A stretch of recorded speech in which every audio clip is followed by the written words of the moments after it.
not about to start. Good evening. I'm Congresswoman Nydia Velazquez. Just got back from Washington, D.C. And I am so happy and honored to be here today with my community and to see the turnout. It just so rewarding. It was a tough week, and it was a tough weekend, last weekend for me, because I went with 20 other members to the border.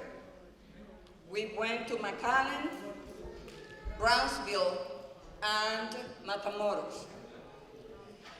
I cannot put into words how painful it was for us to watch that the treatment of human beings, how the images of children crying without their mothers will stay with me.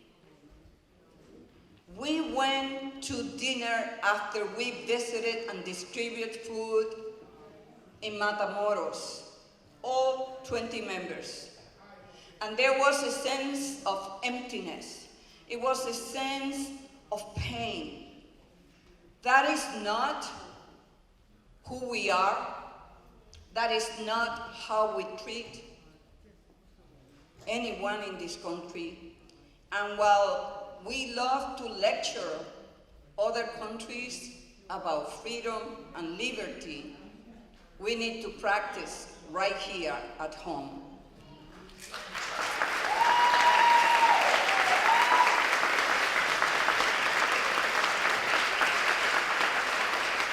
But while I was in McAllen, I was watching social media, and I was so proud of this community. To see that you met so early, to see how neighbors went and walked with immigrants. And the message got to be, don't panic. Don't panic. We need to stay calm, because we are going to win this, because we are better than this.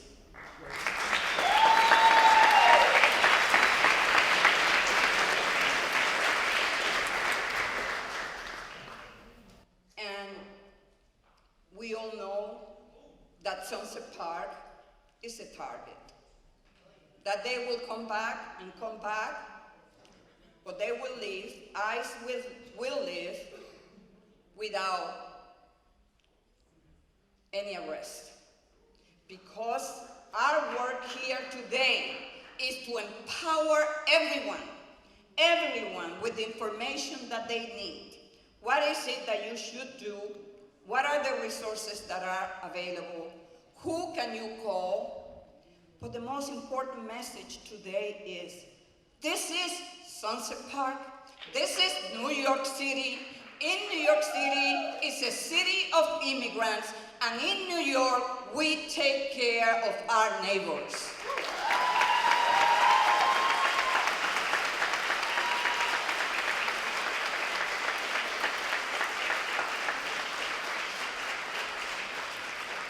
To all the community-based organizations that are here, to the city of New York, to the police department, our inspector, Deputy Inspector Gonzalez, who is here, to let the immigrant community know that they will not assist ICE.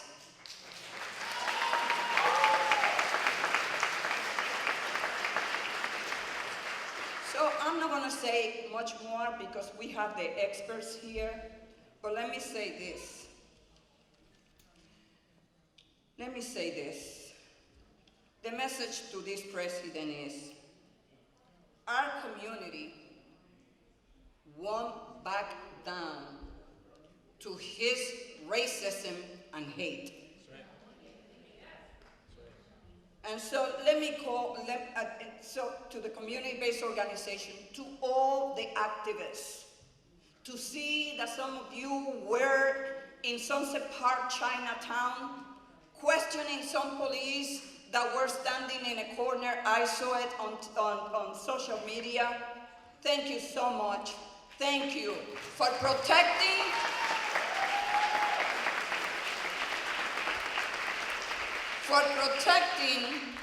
the most vulnerable among us. But when we protect immigrants, whether they are undocumented or not, that is how we build our nation. That is how we build our communities. And the message is that under our Constitution, it doesn't matter your status, you have rights.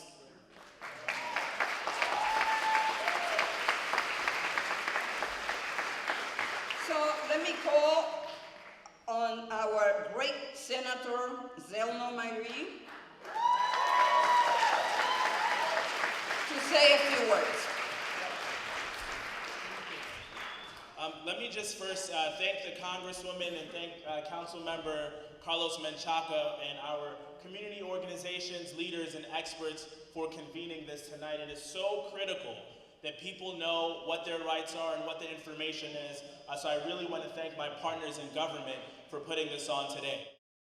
Today I am a proud New Yorker, because I look out into this audience and I see a crowd that is diverse. I see people from every background. I see people from every creed. See people from all sorts of communities. And today, we are saying that enough is enough.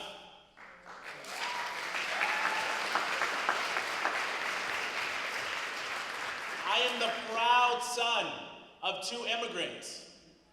I would not be who I am today if it were not for our immigrant community. And we are not going to stand by while the clown and criminal in the White House tries to attack our communities.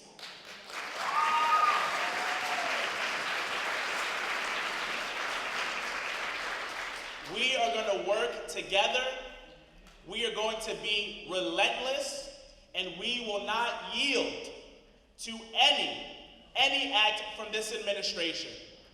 We are going to stand up for our immigrant friends and neighbors because they deserve it and they are the lifeblood of our communities.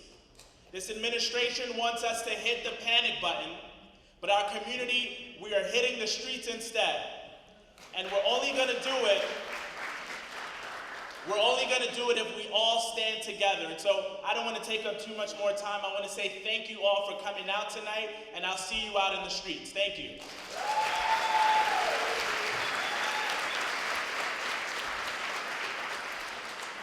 Thank you, Zelnor, for an incredible, productive legislative session in Albany with the most progressive legislation. And it happened because you elected Zelnor Myrie.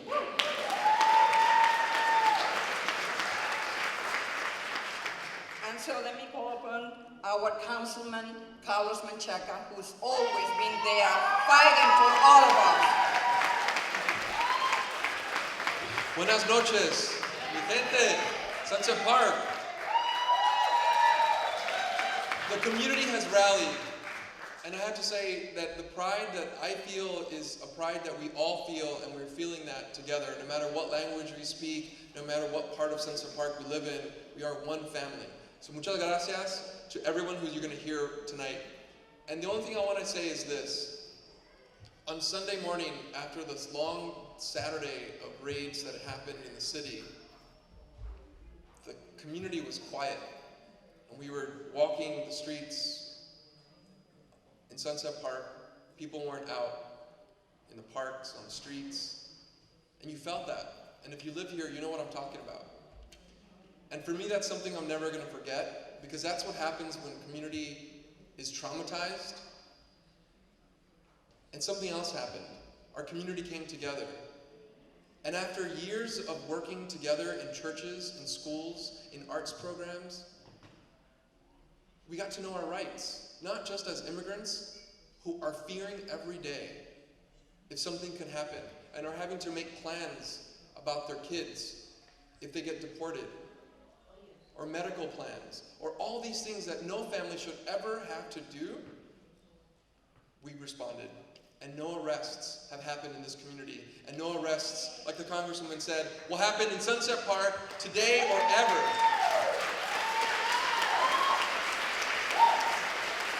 So, I'm going to leave you with this. Let's continue to come together and learn. I want you to take notes. This is going to be recorded. The incredible work that the staffs of all 3 of our offices, can we give them a round of applause for making today incredibly happen? They have been hard at work pulling you all together. BRIC TV is here, and they're going to be actually pulling and compiling this so that other neighborhoods can learn how Sunset Park does it, because we've been doing it for years, and we want to show every community how to confront the man who's actually the one that's afraid, because the courts are shutting him down, because Congress will shut him down, because we will shut him down. He's the one that's afraid, and we are the ones with power. Thank you.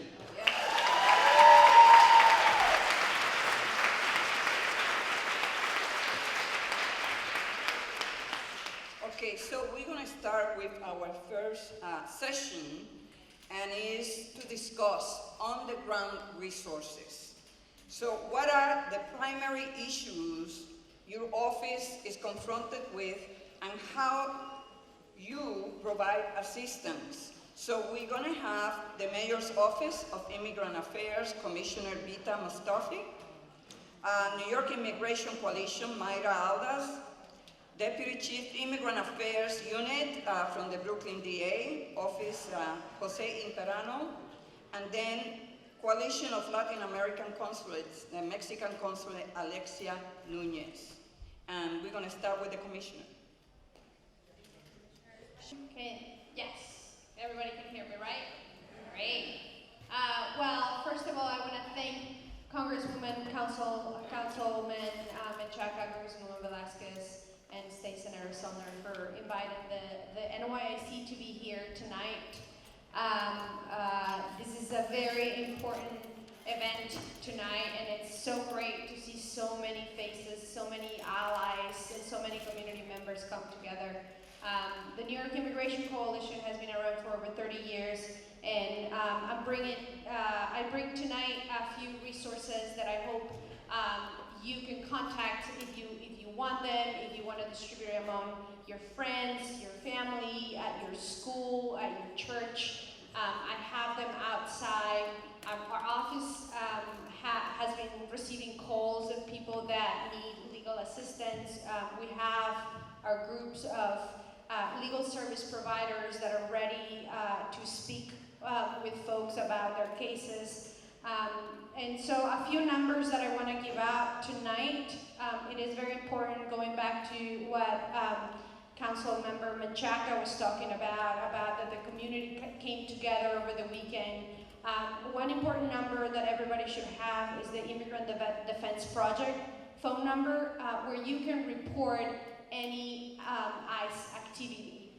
The number is 212-725-6422. If you see any ICE activity in your neighborhood, you can call that number right away and know that you legally are allowed to record everything that is happening. You can record and report the ICE activity. The more we report, the more we alert our community, the more powerful and united we are. Another important phone number is the Office of for New Americans, the ONA hotline. If you know somebody that needs to speak with an attorney because they fear they could be at risk, or they just want to get prepared about if in the case that they get separated and they want to, they have children, how do I get prepared in the case that something happens? You can speak with a lawyer. And so you can call the ONA hotline at 1-800-566-7636. And so those two numbers are very important. If you want to get some of our resources that we have in over 12 languages, you can go to our website, nyIC.org. change.org-KYR. We have a number of resources and information, not just about knowing your rights when an ICE officer comes to your house or enters your home, but also what to do in the workplace.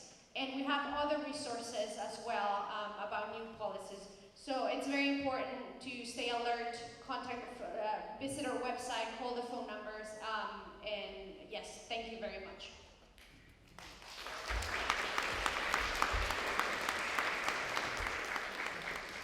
Good evening, everyone. On behalf of the District Attorney of Kings County, Eric Gonzalez, I'd like to thank Congresswoman Velazquez, State Senator Myrie, Councilmember Menchaca, and everyone that helped organize tonight's event. My name is Interano. I am the Deputy Chief of Immigrant Affairs at the Brooklyn DA's office. Our unit oversees instances and crimes of fraud against immigrants. So if an immigrant is being targeted for fraud based on the fact that they're an immigrant, then the case would come to our unit. We also assist previous victims of crime in obtaining U visas, and we also have a program in place that we work hard to make sure that defendants that are undocumented, that are convicted of crimes that are low level in nature, can receive immigration neutral dispositions so that they're not being deported for minor offenses. Some of the issues that we've seen in our office can be boiled down to two main points. The first one being, in these times of uncertainty, a lot of people are struggling to understand where to seek help. We see a lot of instances where people are seeking assistance with their immigration status in the wrong places. That will almost always lead to some type of fraud. What we see a lot are individuals claiming to have special connections with USCIS or claiming to be immigration attorneys when they're in fact not licensed to do any of the work. What will happen then is they will take advantage of the person seeking assistance, take their money, and leave them without any immigration assistance whatsoever. How do we resolve that? Well, our unit is in place to prosecute those individuals to the fullest extent of the law. If the money has been stolen, we will do our best to recover that money and return it to the victim. And we will also make referrals to proper immigration assistance service providers.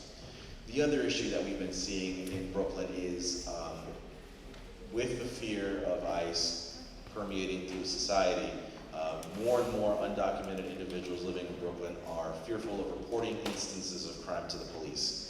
This is a very big issue with us because we want to make sure, most importantly, regardless of your status, that you feel safe in your neighborhoods and in your homes. So if you are a victim of a crime, regardless of your status, you can report that directly to the police or with the district attorney's office themselves. When we have individuals that are not reporting instances of crime, it makes our communities less safe, and it denies due process to the defendants that are being picked up by immigration, and also a sense of justice for the victims. You are emboldening individuals when you don't report them. And so when crimes are being committed and they're not being reported, that emboldens the criminal. So we strongly implore you, regardless of your status, if you know someone that's been the victim of a crime, you can report that regardless of your status. A lot of people have indicated to me personally that they are afraid of going to precincts. I'm here to tell you that the district attorney's office takes those reports directly. You do not have to go to a precinct to report an instance of crime. You can come directly to us. I'm going to give you two numbers where you can do so. The first one is through our District Attorney Action Center, which is 718-250-2340. You can call Monday through Friday, 9 to 5. You can also walk in and speak to a person directly. If you have any issues regarding instances of fraud against immigrants, you can call our Immigrant Affairs Hotline, which is 718-250-3333. You can do so in your language. It does not have to be in English. We will have someone available to speak your native language. So please feel free to use these resources. Thank you.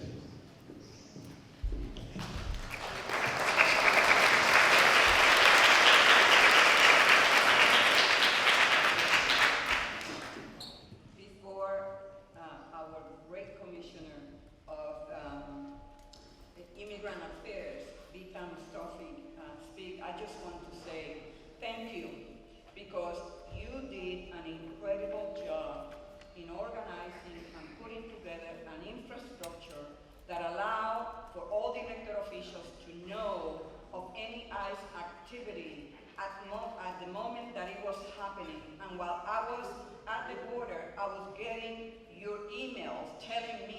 the Lower East Side, that in Sunset Park. It was just wonderful. Thank you so very much.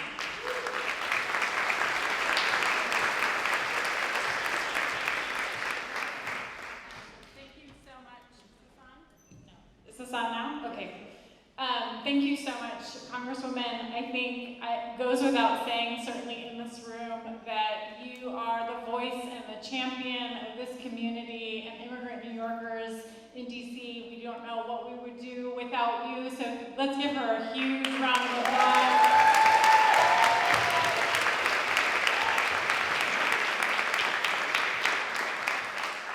I want to thank also Councilmember Menchaca and his whole team for always being true partners in ensuring that we're working together, we're doing the work to protect our communities, to share information, but also share a vision of empowerment, of really listening to community members and being responsive to the needs that you tell us that you have. So thank you so much.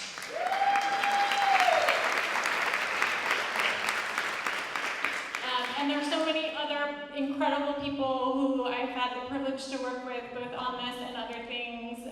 But I really, really want to start by thanking everybody and thanking the community, because it is one thing to sort of set up what you think is going to be the right response. It's a whole nother to be really just floored and continuously inspired by New Yorkers, communities themselves, individuals themselves, families, allies, and others who stepped up and said, this is not who we are as New York City. We won't take this lying down. We will fight back every step of the way and protect one another.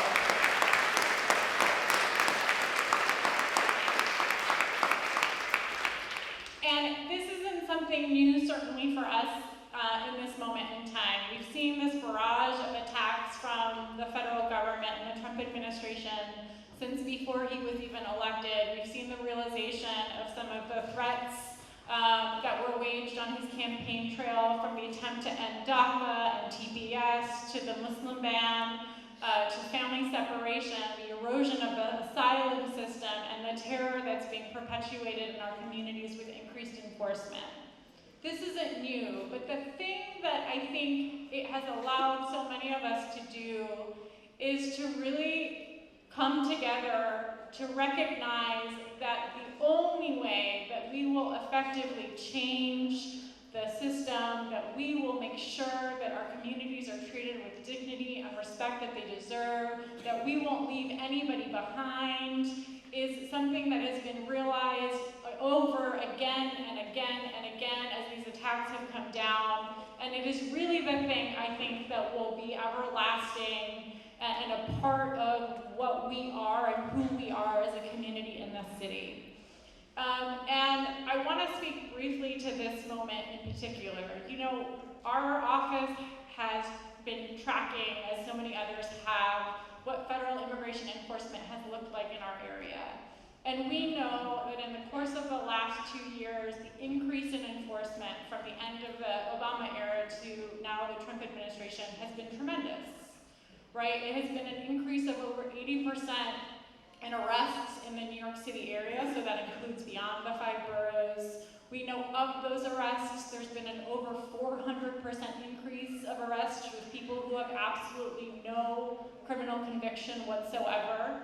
So absolutely flying in the face of any notion that any of this is about public safety or security, which we all know, but it's important to show it through the numbers as well.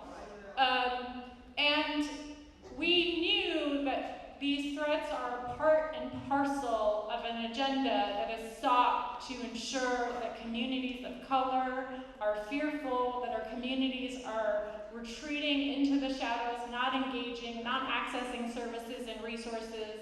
And so much of what we have tried to fight back against is the notion that there isn't a system in place for people to get the support and protection that they need. And that's not possible without community partners.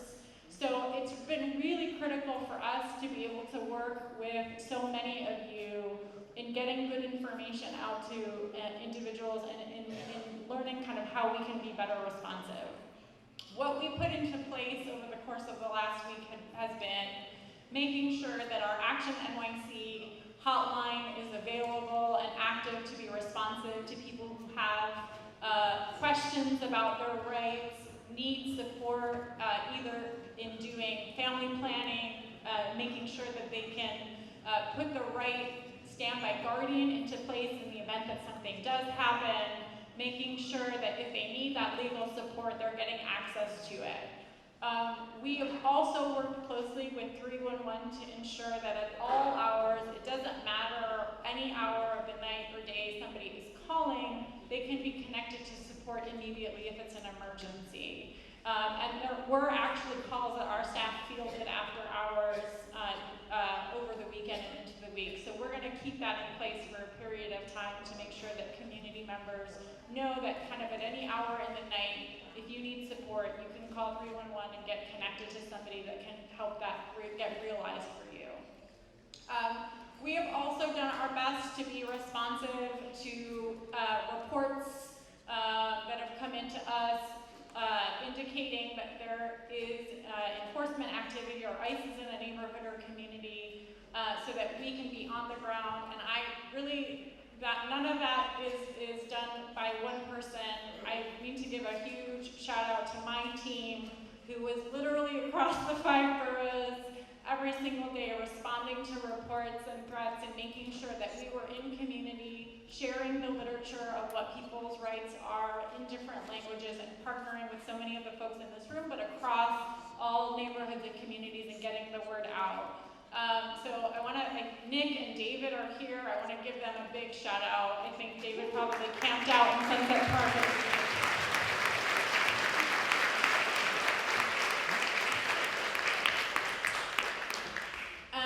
And we want to be able to continue to be vigilant and be responsive. So please let us know what is helpful. We have today more of the flyers that people can take are outlining the Know Your Rights information for folks in different languages. If people need those in other languages, it's also available on our website, nyc.gov/knowyourrights, and we can share those out. We've been canvassing in communities. If there are places where we haven't been or where it would be helpful for us to be, please let us know that as well. And I think, again, I'll end because of my time in saying that I think there's always more work to be done. There's always things that can be done better. But I am so warmed and heartened by, again, just the sheer connectivity and partnership across so many different people and organizations and elected officials in demonstrating the true character of our city and the degree to which we value everybody here and will fight on their behalf. So thank you everybody for having me.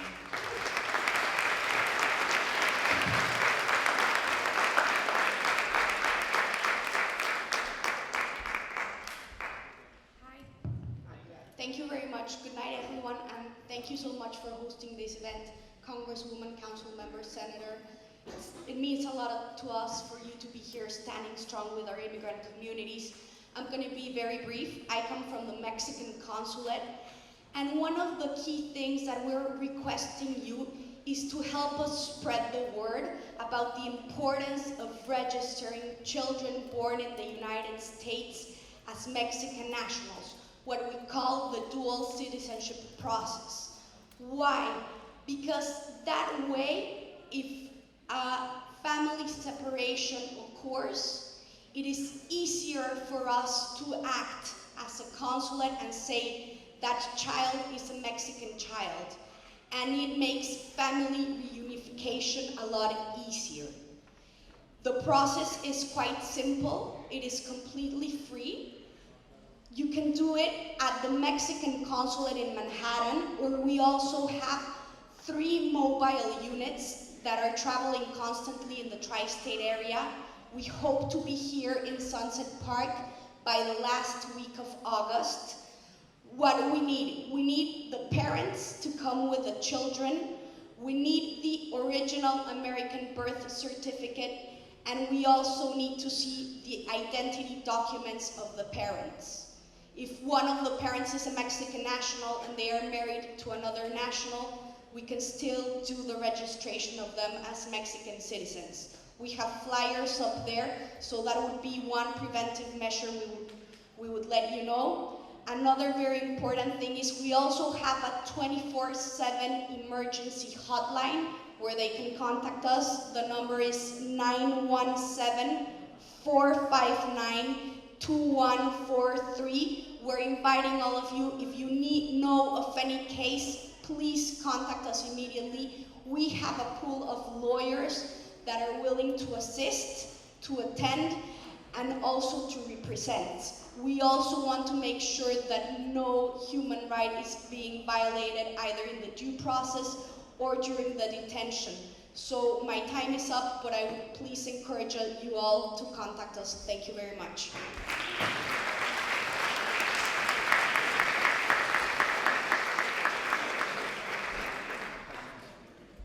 My team is asking me to remind folks quickly that we have interpretation services. If you need it, si se necesita interpretación, puedes ir afuera y pedirle para escucharle en español.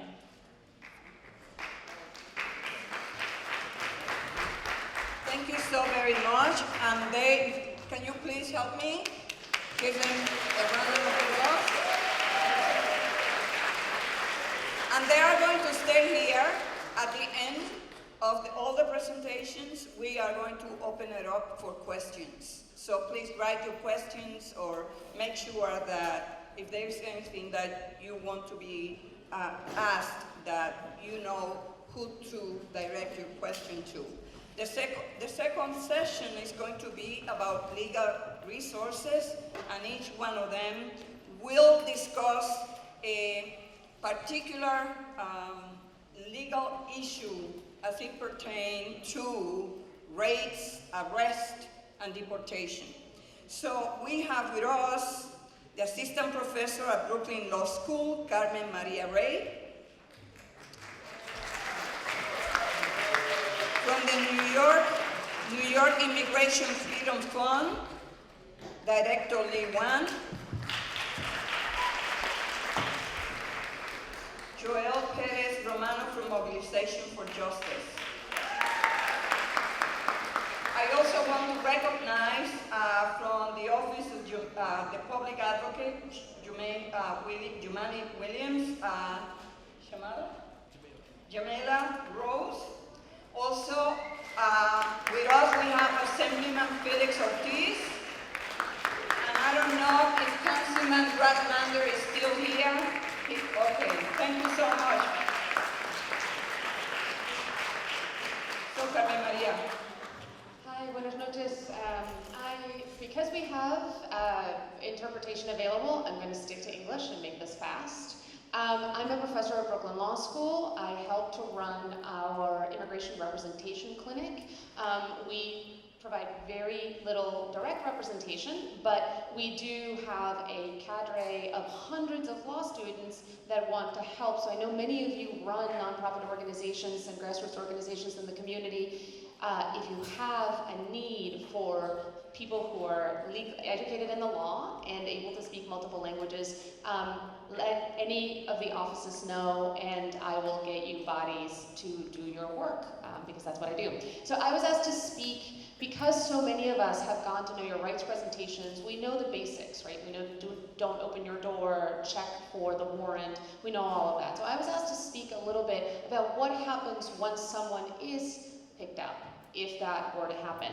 So the first thing that I need you to understand is that immigration law is incredibly based on the specific circumstances of the individual immigrant and what they may or may not have experienced in the past. And it's not necessarily something that you would know even if you know them well, because very often in immigration law, people things have happened to them legally that they don't even know, because in immigration law, you can be issued a deportation order without being present in court. So one of the first things that you should do when you talk to someone is make sure that they go to one of the MOYA sites. There's one here on 39th Street. Speak to an immigration attorney and do something called a Freedom of Information Act request to see and pull whatever file they have from immigration that will tell them what, if any, information immigration has of them and whether or not they have a prior deportation order. Why is this important? Deportation orders are issued in two circumstances. They're issued for people who entered or attempted entry at the border and maybe didn't have the right papers when they tried to come in, or maybe came in outside of what we call a port of entry, a place where you can come in. Maybe they just snuck in, like my parents did. As a result, if they were apprehended, they may have been issued a deportation order just on the papers. And so in their minds, they don't have a deportation order, but as far as the US government is concerned, they've already been deported. What does that mean? If someone has a prior deportation order, the US government doesn't bother, if they pick you up, to ever take you before a judge again. As far as they're concerned, all they have to do is reinstate the prior order. So just issue a paper saying, listen, we ordered you deported before, we caught you again, we are going to order you deported again. You don't have the right, as of a right, to see a judge. Now, if an attorney is involved, we can fix that. But in many cases, it's really important that people know that they have a prior deportation order, because then we can and should try to attack it before they ever get picked up by ICE. People who are picked up and already have a prior deportation order will be transferred to a detention facility, and if an attorney doesn't get their case in time, or if perhaps there's no way to attack it, they'll be kind of removed from the country at ICE expense. They'll be put on a plane and sent home. For individuals who don't have a prior deportation order, those individuals are all taken to the same place in New York generally. Disagree with me? No. They're generally taken to BRIC Street or 26 Federal Plaza in downtown Manhattan, the two offices that ICE has in our vicinity. There they are processed.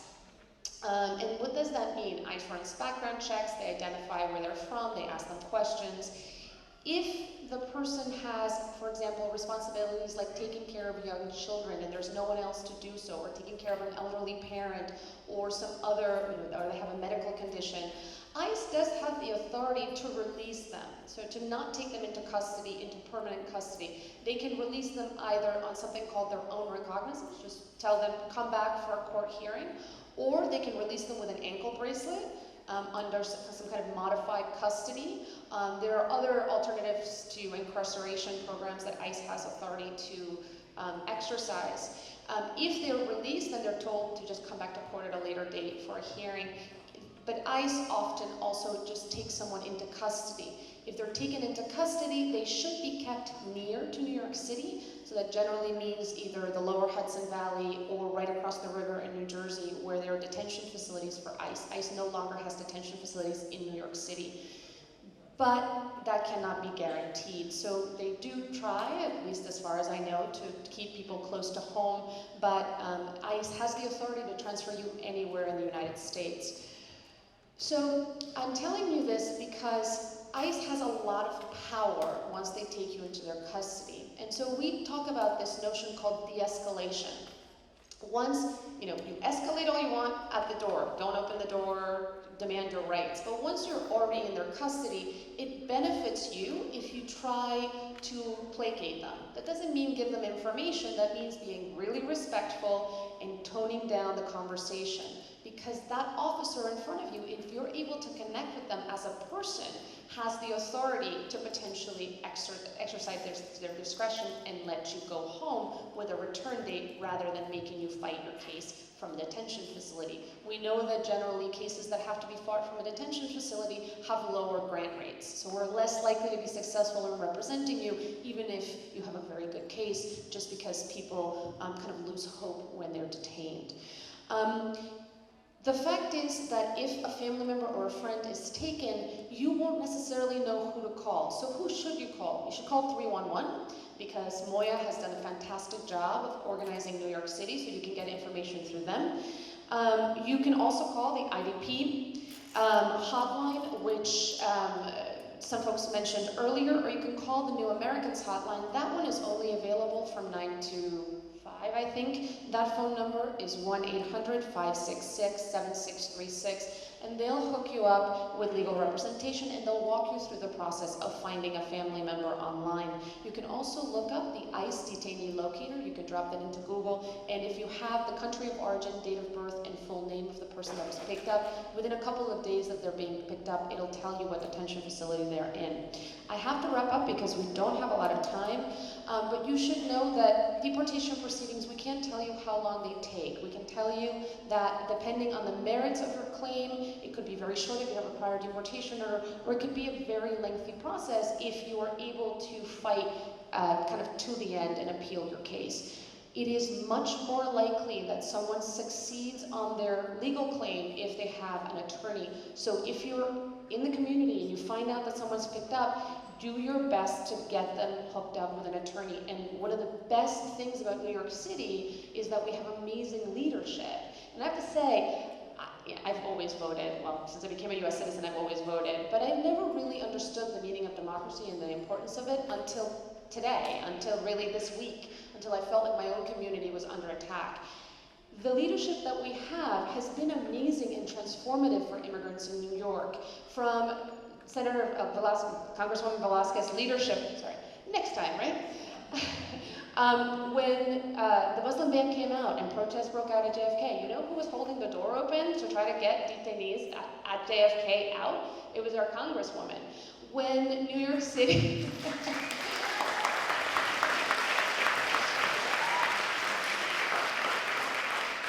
When we went to City Council and we said, listen, ICE, we think this is really a problem, and this was even during the Obama administration, people are getting disappeared by the federal government. We need to be able to provide defense counsel. Carlos Menchaca helped to sponsor the first full representation of immigrants in the country, so that every immigrant who's picked up,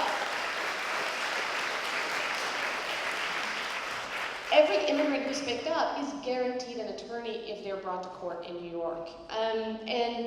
Just our state senator, of course, has just helped to pass driver's licenses for all immigrants so that fewer of our community get picked up in the first place. Hey everyone, I will try to keep it brief. I'm Lee Wong. I'm with the New York Immigrant Freedom Fund. We are a program of the Brooklyn Community Bail Fund. And I want to give a special shout out to Councilman Menchaca for providing us with some of the seed funding that has made our program possible. So I'm going to talk a little bit about what happens after someone is detained and how you can get them out. So on any given night, there are more than 2,700 people who are detained in immigration jails in New York State and New Jersey.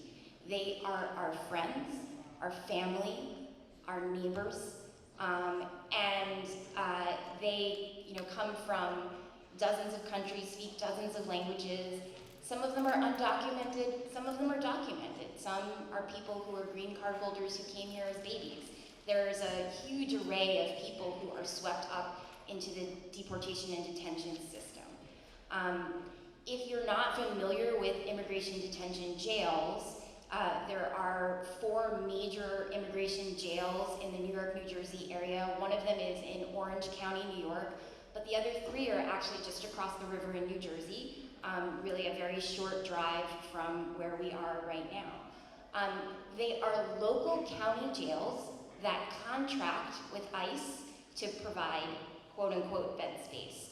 And they are almost identical to local criminal jails, right? I mean, so they are literally the same facility. So in one wing, you have folks who are in pretrial detention in the criminal legal system, and on the other wing, you've got immigrant detainees. You are forced to wear an orange jumpsuit.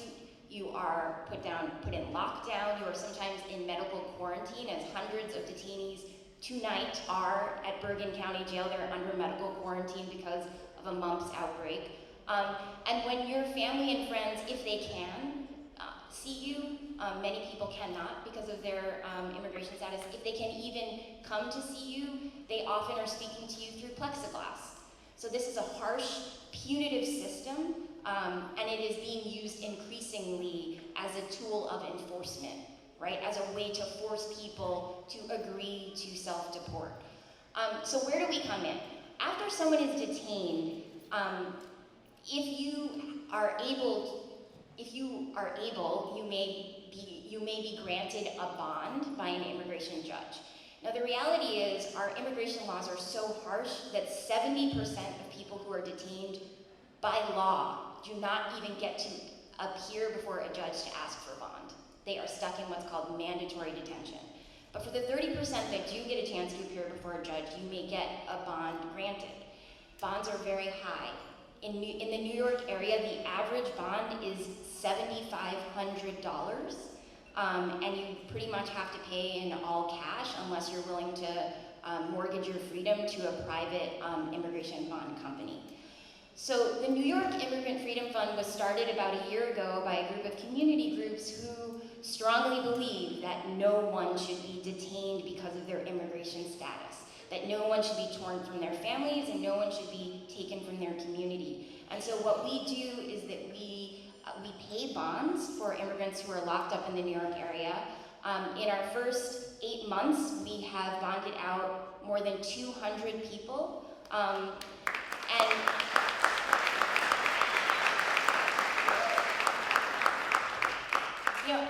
I just want to say that in our first 8 months, we've seen the average bond price go up. And so judges are increasingly setting bonds at just astronomical rates. Just a couple weeks ago, we got a request for a single bond that was $60,000. We're very regularly now getting requests for bonds that are $20,000, $25,000. And so this, detention is very much a key part of the deportation agenda. It's a key tool in the toolbox that's being used to terrorize our immigrant communities. So I'm going to quickly give you a phone number. If you know someone who is in detention right now and has a bond granted who needs help, call this phone number, 347-427-9553.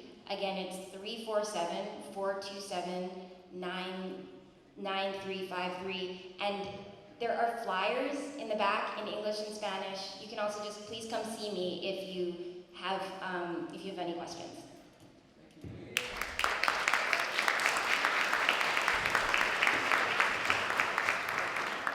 Hi, good evening. My name is Joel, and I'm here with Mobilization for Justice. At Mobilization for Justice, we offer free legal representation. I work for the Government Benefits Project, where we represent people with Social Security, public assistance, and immigration matters. So today I'm specifically going to speak about the immigration work that we do and how you all can reach out to us for services. So for starters, our immigration department is very small. We have about 4 attorneys, and we help people who are in affirmative proceedings, which is not really a word, but an affirmative process. And that just means people who are not already in removal proceedings. We work with people who are looking to petition for family members, apply for naturalization, renew a green card, but also undocumented immigrants who may or may not know what type of relief they're eligible for. So we help you figure out essentially what kind of services, what kind of benefits you're eligible for, and then we help you apply for those benefits and represent you. So recently we've been working a lot of asylum cases and people who are eligible for green cards. We also work with people who are eligible for a U visa, which is a visa for victims of crime, T visas, which are a visa for people who have been trafficked into the United States, and then VAWA, which is the Violence Against Women Act. And so, again, I'm going to keep it brief, and if you are in need of our services or have any immigration questions, need help filing for everything, you could always call our hotline, which is on Mondays from 10 to 12 p.m. Our phone number is 212-417-3732. Again, that's 212-417-3732. I just wanted to share that we recently won an asylum for a Nigerian family who was facing persecution for female genital mutilation, and we are just finishing an asylum application for a gay man from Jamaica. And in spite of all of the attacks from our government, there is hope, and I hope that we could, educate ourselves on what our rights are, but also receive the services that we deserve. So thank you.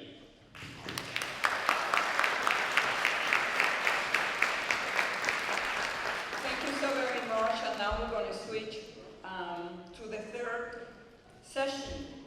So we're trying to do this in a very comprehensive way. It's not only about immigration law, it's not only about the rates and deportation, but it's also about the emotional toll that this is taking on our communities.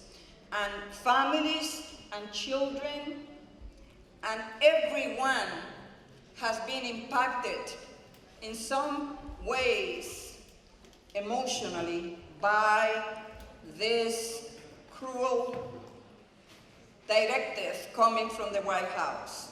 So we assembled a panel that is going to discuss what signs of trauma, mental hardships immigrant families might be experiencing.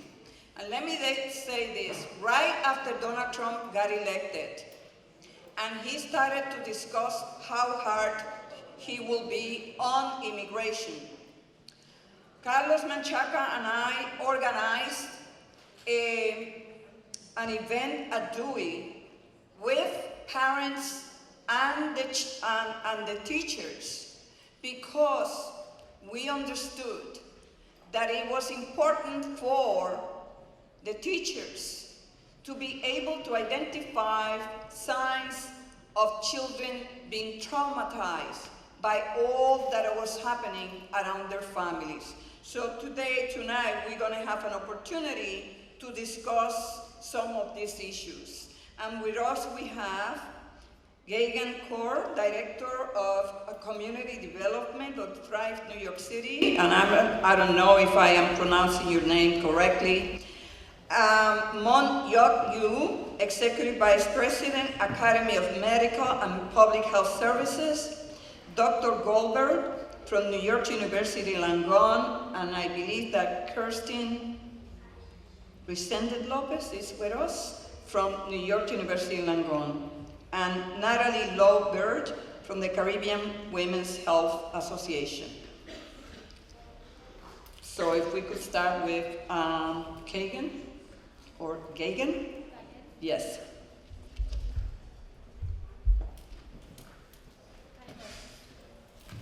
Hi folks, my name is Gagan Kaur. I am Director of Community Development with Thrive NYC, which is New York City's mental health initiative. I wanted to just share a little anecdote about, my family.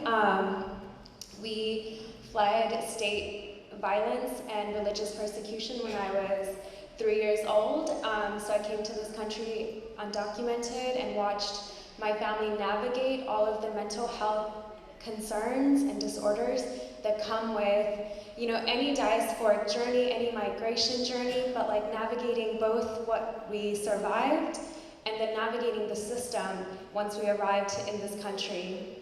And I've watched my family unpack the trauma, the PTSD, and the depression that comes with this journey and this experience. And I share this to say that our communities, our diasporic migration, immigrant communities are deeply resilient, but we all need so many different aspects of care while we navigate these challenges.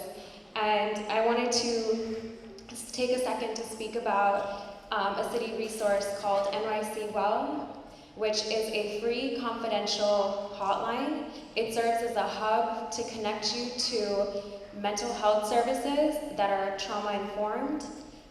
Mental health services, we're speaking with professionals who have lived the same lived experience that you might have, And it's a free confidential resource. The only data that we collect is what zip code the call is received from. We don't collect any other information. You don't have to share your real name or anything when utilizing this resource.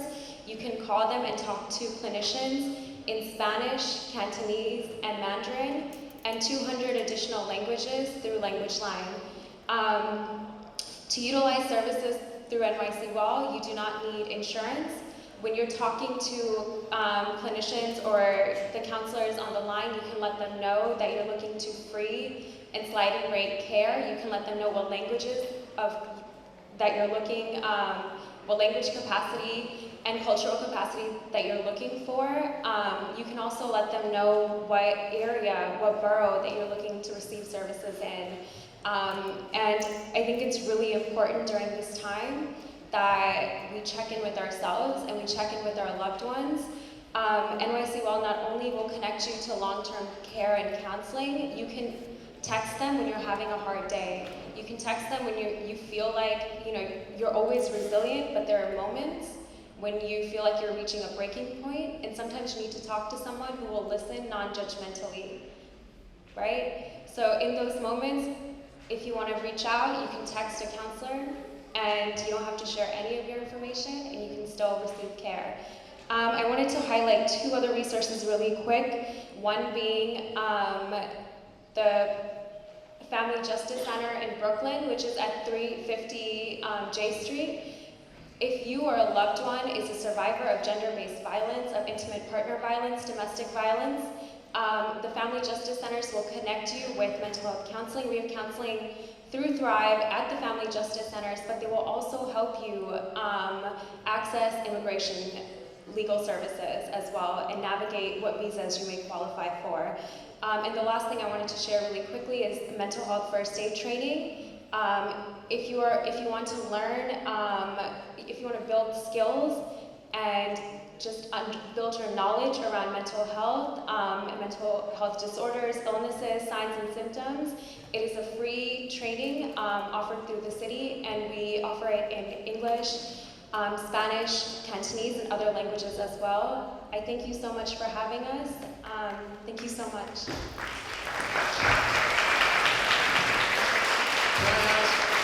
How many people here would be interested in getting trained in that first aid training, the first mental health aid training? Raise your hands. Great. We're gonna put something together. Good evening, everyone. My name is Myrie from the Academy of Medical and Public Health Services. I first want to start off by thanking Congresswoman Nydia Velazquez's office for putting Councilmember Menchaca and Senator Myrie for putting this together so quickly. Many of their officers were out at 6 a.m. for the entire week, handing out flyers on Know Your Rights information and doing ice watches. So I really thank you for all your efforts. Our organization is based in Sunset Park. We provide free health access services to immigrant populations in the area, regardless of whether somebody is documented, regardless of whether or not, regardless of their income status, or the language that they speak. So if you know of anybody who needs health access services, definitely make sure that you have them contact us to either see one of our clinicians or to receive a referral through our social worker. We have coordinated health services and mental health services in Chinese and Spanish. We have a mental health counselor who is able to offer bilingual counseling free of charge. Again, this is regardless of documentation status or the ability to afford the service. And again, I also want to thank Councilmember Menchaca for supporting us in offering the service through advocating for the Immigrant Health Initiative, so thank you. And I also want to talk about some ways that we as community organizations can recognize and serve individuals who are encountering these issues of trauma and mental health issues. A lot of our community members are already very vulnerable. They are individuals who have suffered from assimilative stress and bullying in their schools, abuse in the workplace. So these are people who have already been subject to trauma. So the fact that we have ICE raids right now is just another compounded layer to the anxiety. And I want everyone to recognize that, because this is very important when you're looking at who you are serving in your organizations and what kind of services, what kind of programs you should be working on to tackle the existing issues that they're experiencing, not just now in response to ICE raids, but also throughout the entire year, the entire course of your programming efforts. What are you doing to tackle these existing anxieties? I also want to point out that many of our community members at this time are dealing with many different types of anxieties as well. One is they're dealing with anxieties related to perceived to direct threats of the ICE raids, right? Their families might be individuals who might have an ICE officer visiting their door. However, there are also another category of individuals who are dealing with many perceived threats. They might not be that category of immigrants who will be, who is at risk for an ICE raid or an ICE officer coming to their door right now, but because they're undocumented, they live with an existing fear that this will happen to them. And as community-based organizations, it is very important that we address these fears and that we sit down with our community members and let them know not only what their rights are, but also what kind of individuals these ICE raids are targeting, so that they are aware of the current events and they're aware of what this means for them and their families, so that our families are not skipping work, skipping school, and not receiving relevant, important health services that they need at this moment. And to the extent that we can, community-based organizations should also think about creating peer support groups and social activities that would help these individuals build a community. So I know that we have limited time, but I did want to let everyone know of our organization's number in the case that you do have individuals that you would want to refer for free mental health services. And again, these are bilingual Spanish-English mental health counseling services that we offer. We have expanded our capacity to offer additional services over these next couple of weeks. So our number is 212-256-9036. Thank you, everyone.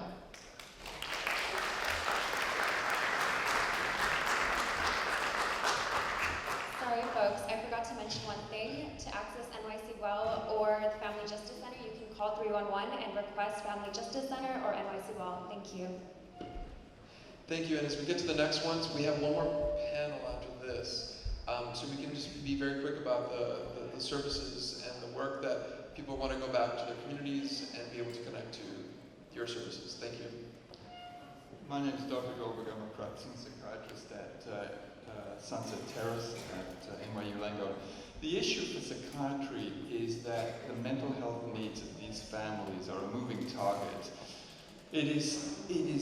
You don't need a mental health worker to know that these families are under stress. The issue for us, for a psychiatrist in evaluation, is what is the impact of the anxiety or the traumas they've been through. They come from other countries, they may have had prior psychiatric conditions, that come through great hardships, horrendous hardships often, as families or individuals coming here, and those past histories can either explode in front of us or sometimes die down magically. But the issue of psychiatry evaluates what is the impact of the symptoms, not whether they merely exist. And my job is to not to pass judgment, as we do not pass judgment politically or in any way at Sunset Terrace, but to attempt to make people's lives better so that they can cope with the stresses, irrespective of whether I agree with how they got there or what happened, etc. My job is to help you deal better with what you've got to deal with. And that demands an evaluation and treatment, etc. The critical issue for a child or a family, remember, is that the parents are often themselves traumatized in attempting to create a secure, safe environment for their children when they themselves don't feel like it's a safe environment. Children can regress, they can wet their beds, depending on the developmental age. They can act out, they can be provocative, they can use drugs, they can not go to school, they can go to school and cause trouble. You name it, it's a moving target. The issue for psychiatry is to attempt to kind of allow these families to come in without fear of reprisal. And that's probably the biggest thing that we want to get out to the community. There is no judgment. We're not connected to ICE. We're not connected to immigration issues or judicial issues. And that it is critical that if you can get into treatment, you are likely to do better, both as a family, as an individual or a child, whatever, to be able to face the stresses that you as an individual face. It's a very challenging job to be in this work because it's such a moving target. But I would encourage families, friends, and counselors, religious people to debunk the bias of coming to psychiatrists and see how we can help you.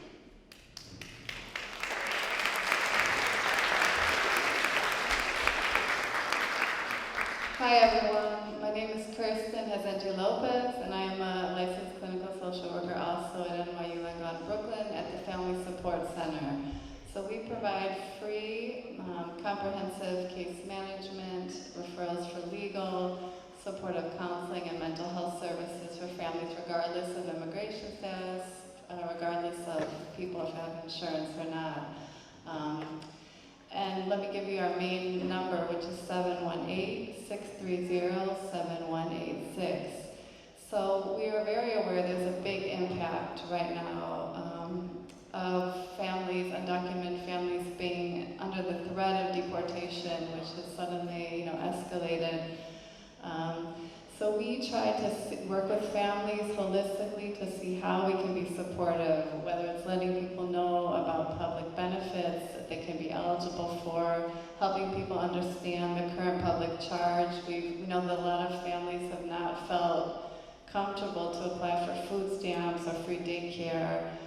So we're trying to get the word out about what people can apply for.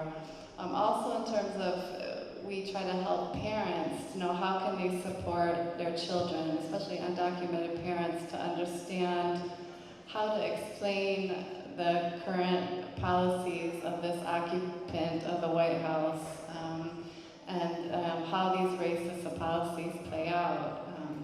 How to explain to children that no human beings are illegal, for example. How to explain what immigration statuses are, how to explain that families have a plan in case something tragic would happen. Because often families are scared to talk about these issues with their children, and they become kind of secrets in terms of if there's a risk of a parent being deported. But children tend to pick up on this, so the more that parents can help explain things to children, will decrease the anxiety for these U.S. citizen children that many are so afraid that their parents could be deported.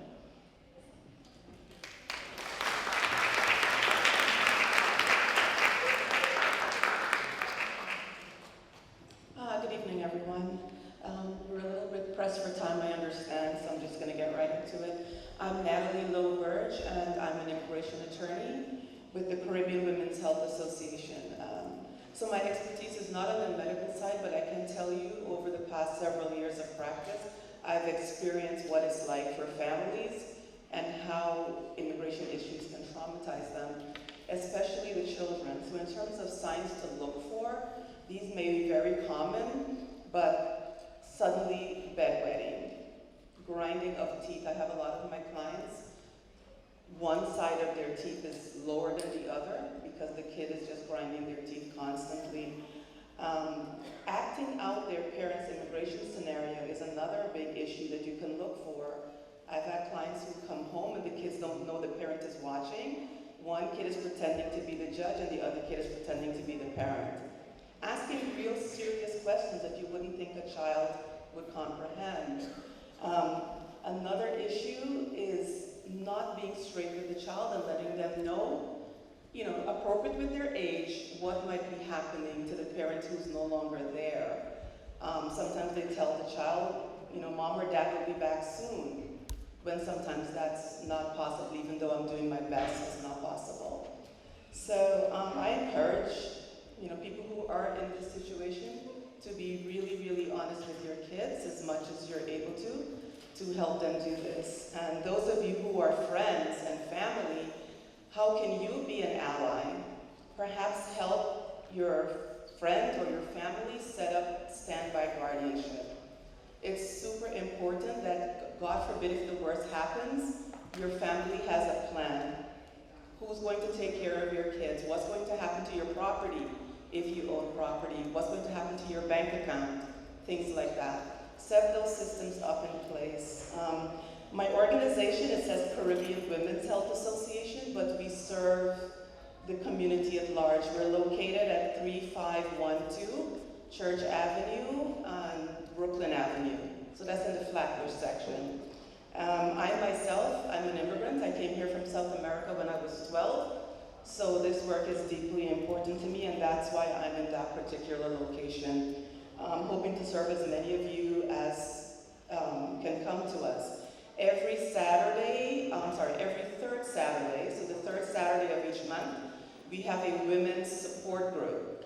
Most of the women who come are survivors of domestic violence or some other sort of violence or trauma. Some are grieving a loss of their partner or his spouse, but many others just come to have a safe space so they can speak openly with people who understand what they're going through. So that's the third Saturday of every month, and I invite anyone who might be experiencing feelings of aloneness or you don't have much support wherever you are, you can always get in touch with us. You can call 311 in order to find us better.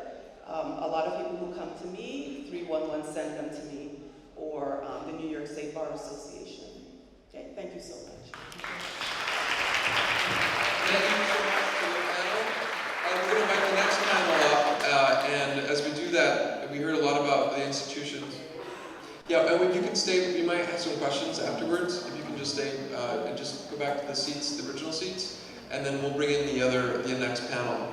And as we do that, we heard a lot about children in our community, and there's no better leader in our community as our superintendent of District 15, which includes Sunset Park, Ms. Anita Scott, who's right here in the front. Thank you so much for your incredible work. Let's give her a round of applause for being here tonight and continuing to work with us and our kids. Yes, and the Congresswoman reminds me that it was her who reminded me to make sure that I give you a shout out. She loves you so much. Okay, this next panel includes the community board, Cesar Zuniga and Jimmy Lee. Cesar Zuniga is the chair of the community board and immigration chair.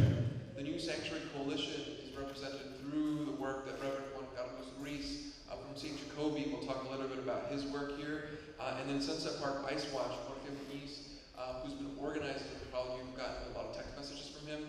Let's wrap this up with the final real call to action. Cesar? Thank you, Carlos. Thank you, Congresswoman Velazquez. And I also want to just give a shout out to a whole bunch of people who are out in the audience who are making it happen. Vision Futuro, United Volunteers for the Community, Marcela, Neighbors Helping Neighbors, Mixteca was here. Let's hear it for these people, because these are the folks who are making it happen on the ground. This has been an incredibly tough couple of weeks. And I want to share a story, a personal story, quickly.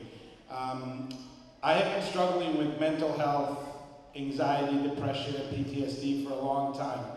And that's as a result of the family separation that I experienced when I was a year old. My mom got deported.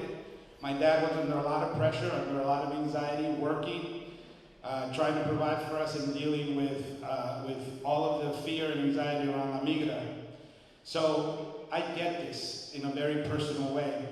And so what I want to talk tonight about is how we need to double down on public policy that's trauma-informed. Because the trauma that these children are experiencing now in Sunset Park and all of the families are going to have long-lasting consequences into the future. in terms of job development, in terms of economic development, in terms of incarceration, in terms of educational outcomes, and of course, human development outcomes.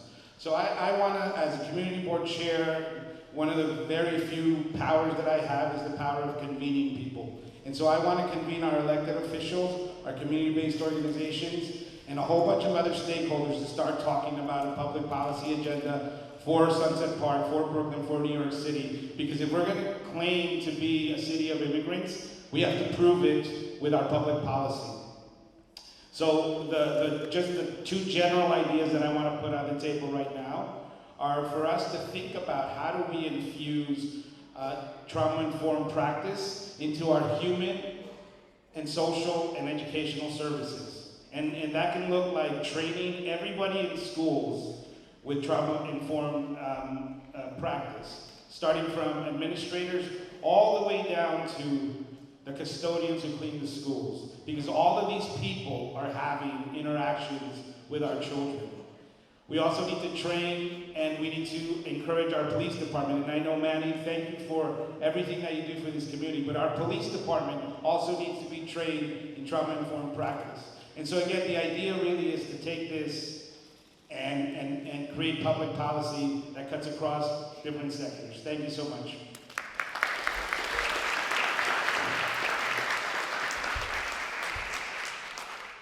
Hello, ni hao. My name is Jimmy Lee. I'm the Immigration Committee Chair for Committee 47. We all know that this past week has been a very stressful week for our community because of suspicious ICE activities. Committee 47, we partner with Congresswoman's office and Senator's office as well as Councilman's office to keep our community informed and protected from this aggression.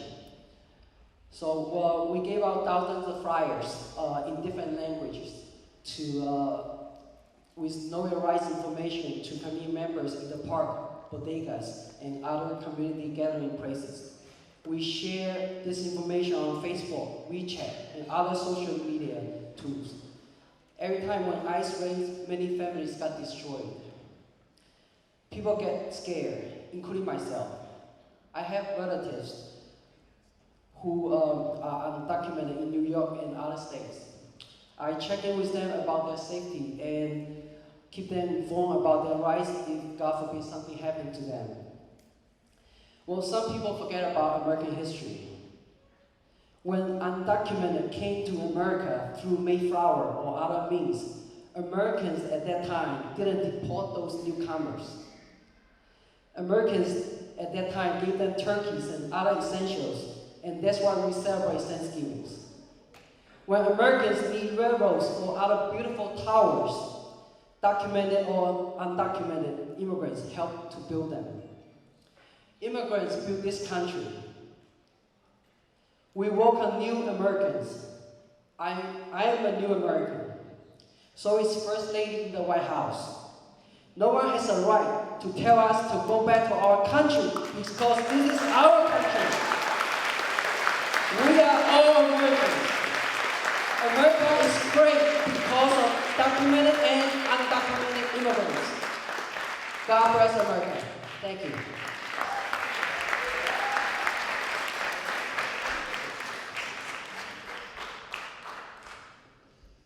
Juan Carlos Ruiz, muy buenas tardes. Un gusto estar con ustedes. I was told to remind you of 3 facts. First, the ones who respond are the ones that know you. So, let us weaponize our privilege by getting to know our neighbor. And this is a testament of what's going on here in Sunset Park. The people that are responding are local people that know and have connected and have deep, abiding bonds of friendship. Okay? So, I honor that, and so we need to honor that. Second fact, sensible spaces. It's not only temples and churches, but schools and hospitals. So we need to begin pushing also the schools and the hospitals to be spaces of liberation, breathing spaces. And we need to have those conversations with any kind of leader, director who has the institutional power. So be it a teacher, be it a hospital chaplain, be it whoever, we need to have those conversations. Being on the defensive, saying no, opening the door is not enough. Okay? So plug in, stand next to your neighbor that might be undocumented. Go to court with that person. Once again, we need to have a conversation of how to weaponize non-violently your privilege. If we are citizens, how can we utilize that layer of protection that can be extended to the person next to us? So it is an honor to be here with you in this fight, and let's hope for the best.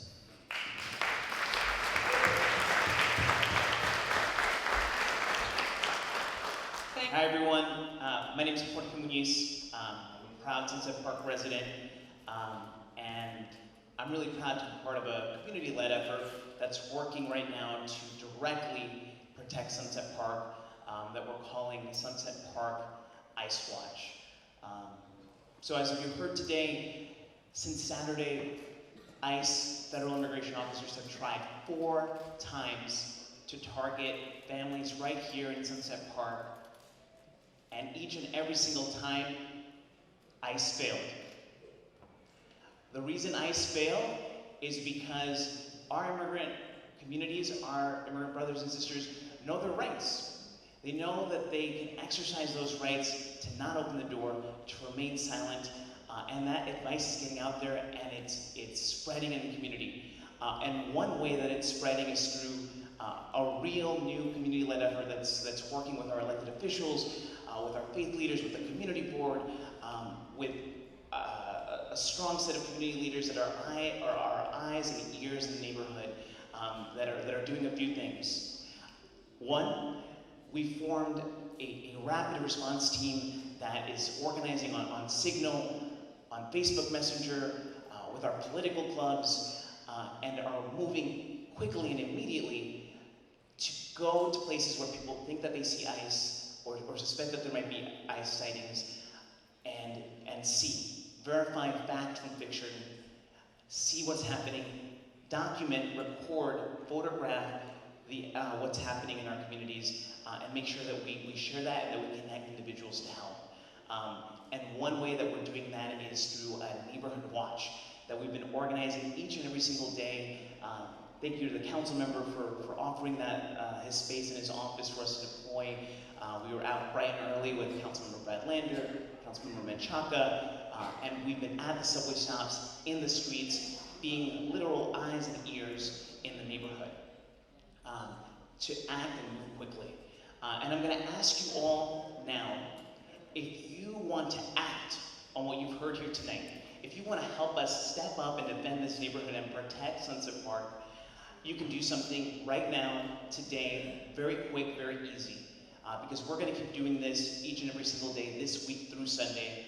And if you want to join us and go out on a neighborhood watch, out and early, at 6 in the morning, when we know that ICE officers are most active, you can do one thing right here, right now, today, which is take out your cell phone, and you all should see a cell phone number behind me.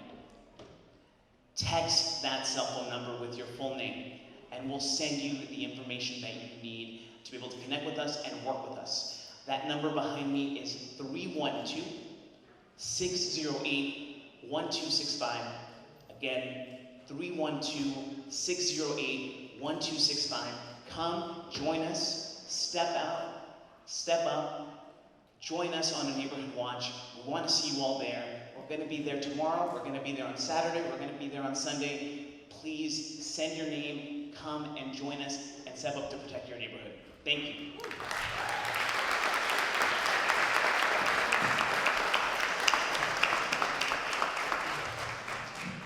I gotta say that there is nothing more rewarding for me than after spending a whole week in the madhouse, Washington, D.C., to come home and to see how we build our communities. Our communities are stronger because of all the work that you do. All the work.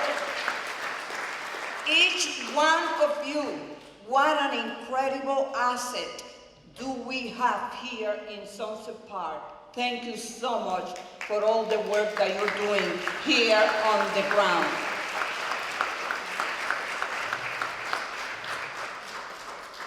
And also, when I come home and I meet with you, it's a reminder that it is my community that gives meaning to the work I do in Washington. So,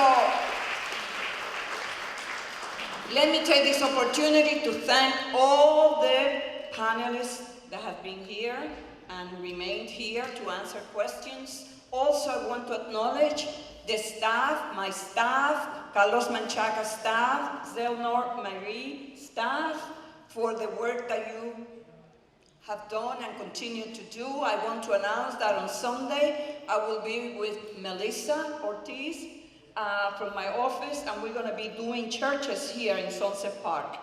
In Chinatown, Sunset Park, and the other part of Sunset Park. I'll be visiting the churches, we'll be talking to the immigrant community. So let's open it up for any questions that you may have. Are there any questions right now from the community? Yes. Come on up.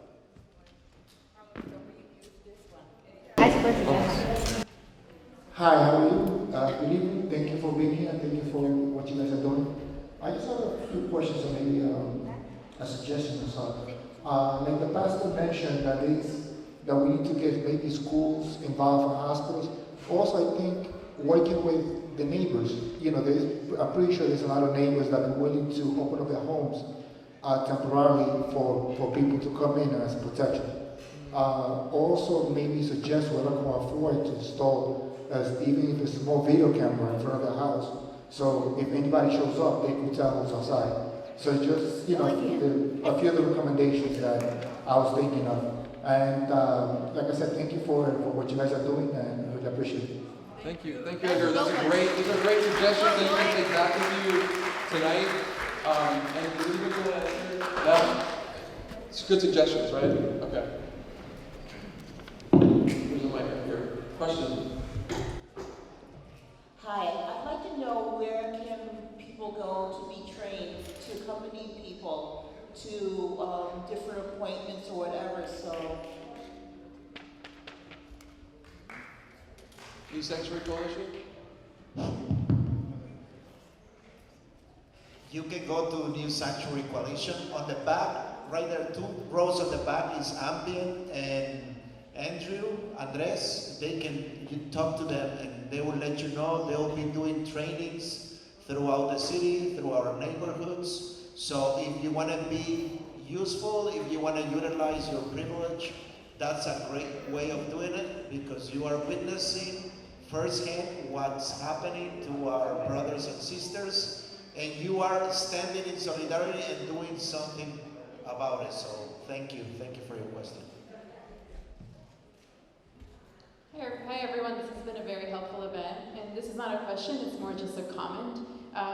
I noticed there wasn't very much flyering for this event, and that's just feedback that I want to provide to you all. If you really want to get this information out to a hard-to-reach population, I highly encourage you for future events to really work on flyering and getting the word out. I think right now you really are relying on the privilege of many people in this room to spread this important information, and I know for sure that I will be spreading it out to hard-to-reach populations in my neighborhood, and I encourage everyone to do so as well. Thank you. Thank you for that. And question. And BRIC Media will be putting together a video podcast for this so that you can spread it in your networks, and we're going to try to translate it as well, of all the numbers and everything that you just heard today. So that's how it's going to get out. Actually, more than a question, I just want to point out two apps that might be available for the community. One is Notifica. It's an app that any individuals can put an information of a lawyer, community organization, or any individual that needs to be reached out to. As soon as that information, if you come in contact with ICE, you press activate, and that information will be sent out to the individuals. It will be erased from the cell phone, and it will activate the location, so they will know where you are, regardless if they confiscate your phone. The other one is ACLU Blue, is the one that you can actually record any activity of ICE, and even if your phone number is confiscated and the videos, audios are deleted, they will go straight to the ICLU unit. Thank you. Notifica and ACLU Blue. Alright, question over here. We have like 5 more minutes before we have to close down. Whatever we do, let's not forget the old-fashioned way of getting the word out, particularly in places where we come from, before we had all this technology, which is great. Don't forget your beauty parlor. Don't forget your barbershop. Don't forget your bodega. Don't forget where you can pick up your coffee in the morning. Those are mini neighborhoods, because you see the same people every day. Those are the people who trust you, because they know you live here, because they know you live up the block. All you need to do, I don't care if it's whatever language you speak or if you don't speak the language, a smile, speaking of mental health, is like, I see you, I'm here for you, be ready and walk around with that paperwork that is out there and just give it to someone. You don't have to say another word. Let somebody know, I see you and I like you and I want you here and I want you to stay here. Person to person. Assalamu alaikum everyone, peace and greetings. Dr. Debbie Almentasa from the American Merchants Association. I want to take this opportunity to give the Congresswoman a huge shout out on behalf of the American Merchants Association. Because of your hard work in your office, you actually yesterday reunited a family under the Muslim ban. And I want everybody to hear this and know that even though that you work in a mad place, you are getting things done.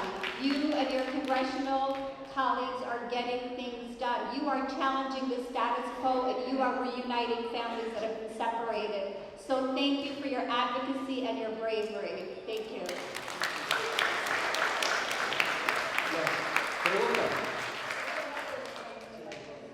Bueno, antes que nada, yo le quiero dar gracias por formar este comité, bueno, para toda la comunidad.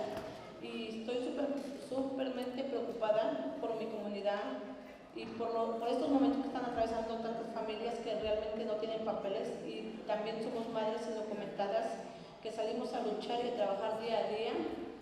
Y en estos momentos también, porque es tiempo de verano, muchos niños van al parque, y a mí realmente el domingo me sorprendió ver todo el parque del Prosper Park vacío. Y imagínense, mucha gente a veces no tiene realmente el suficiente dinero para estar pagando aire acondicionado. Y con el calor adentro es algo terrible, y deberían de formar más apoyo para los niños y el trauma que están viviendo día a día en las familias aquí en la comunidad. Y también les pido que hagan más talleres, que los lleven a las escuelas, a las iglesias, porque también siento que no hubo mucha información, fue como algo muy rápido, pero deberían de hacerlo más. Muchas gracias. Thank you. And what I want to do is translate. She's thankful for all the work that's happening today. She's a mother. She's preoccupied and worried about families in the Sunset and Sunset Park, especially kids who are going to parks because air conditioning is, no one has money to buy an air conditioner, so we need to make sure that we focus on the kids to make sure that they have a place to go, and that we bring these sessions into our churches. And that's what we're hoping, that you can help us get into churches that we don't know right now. And that's what we're hoping, that you can help us after today, especially the video that we're going to make, to make sure that we can get it into people's mailbox, emails, and Facebook. I want to make sure that we get... I know, I just want to make sure that the Deputy Inspector, there was a question that I wasn't able to get on the mic. Is the NYPD, what's the commitment to NYPD to the community? Because we need to hear this, and it's very important. The tensions are really high, and law enforcement are being felt in different ways, and I just want to make sure that he can tell us. I want him to tell this to me every single day, actually. I'm going to call you every single day and ask you this question. So, myself and the Councilman, we speak almost every day. He just likes to hear the fact that the NYPD does not participate in any type of civil immigration enforcement. We just don't.